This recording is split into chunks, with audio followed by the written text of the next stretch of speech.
Hello, listeners. Hi, my name is Madhavi, and I'm so happy to have you on UppTalk. You have come to the right place if you want to learn about IT and do really cool things with your hands. We are not just another IT company when I say UppTalk. Think of us as your learning partner dedicated to helping you reach your full potential. We have top notch hands on courses to help you build your business, whether you're new to technology or want to move up in your current job. Let's look around this as our first step towards learning. Then we were into what we were doing, what we were discussing. Security. We discussed about security, and now this is very important. I believe we started on the data security part. Basically, there are two types of security. One is data and one is action. And when you say data security, it is basically the access and permissions that you give to a field.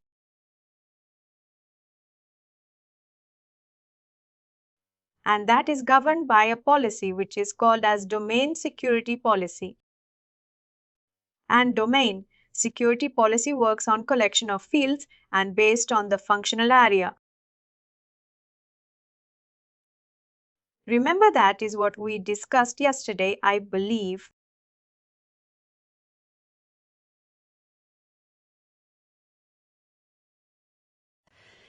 Now, when we discussed these things, we also understood that a security model follows top to bottom approach. If you have a top to bottom approach, somebody who is at the top of the hierarchy, they will have access to the information for all those employees who are below them. But a person who is low in hierarchy cannot see the details of a people or a person who is above them. You cannot see anything except which, things which are generic available, which is generally available. Those things can be seen, but apart from that, you cannot see any confidential information. And then comes different part, like what are the different functional area. Now that functional area depends upon different modules.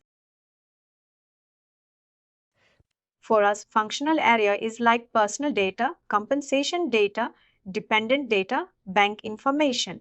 All these are different functional area. And what are the two types of permission we give?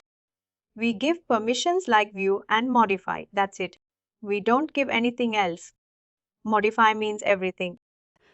You can create, edit, delete, update, upset, whatever you want to do, you can do. But view means you will either only be able to see and read it.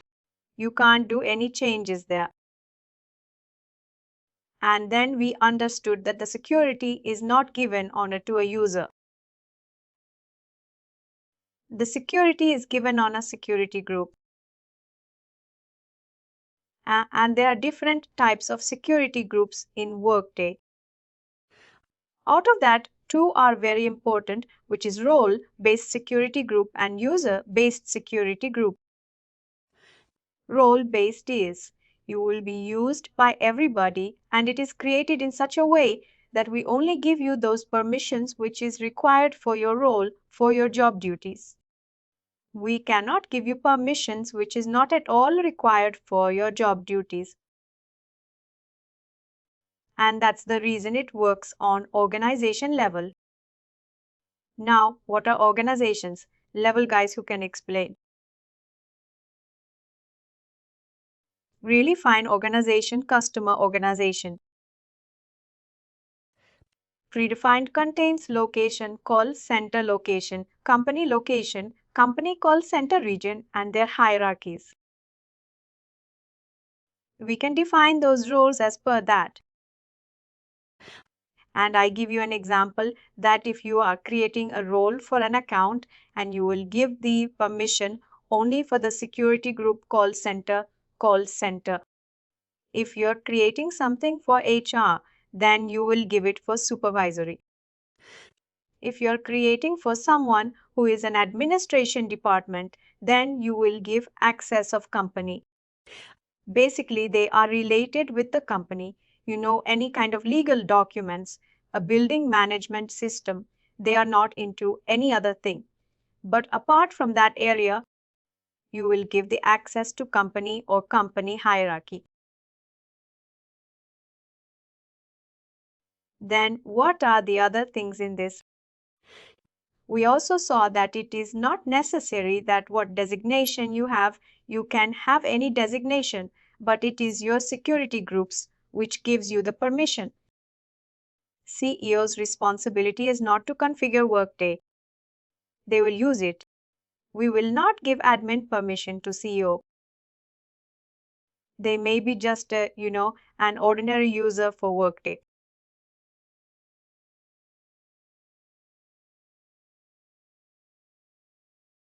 Then we are also understood yesterday that what is a user-based security group?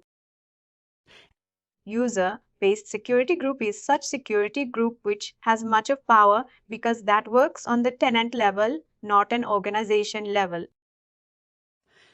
If there is any security group which works on tenant level, they will have more permissions than any other person in this tenant.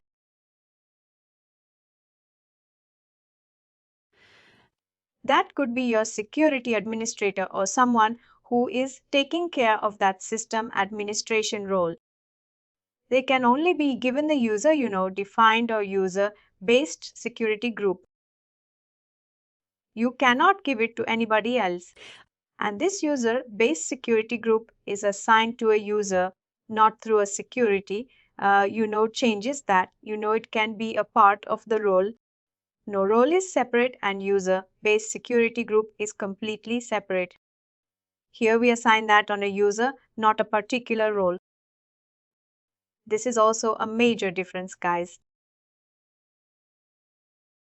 But generally, if someone asks you that, how is the security flow in Workday?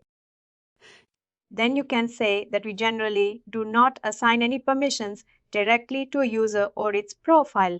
We assign it to the security groups and then we assign those things to the user. How do we do that for data security? We do it through what?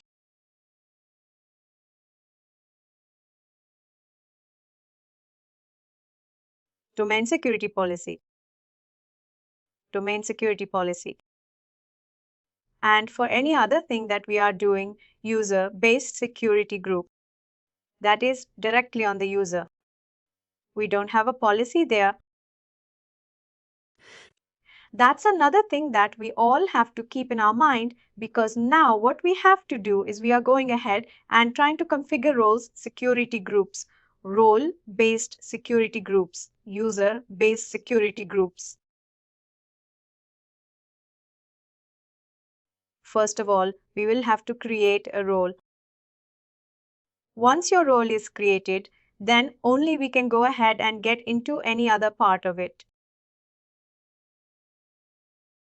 Does that make sense? All then, guys. Thank you much. Have a great weekend. Please do like, share, and subscribe to our channel. For more information, contact us sales@therightuptalk.com.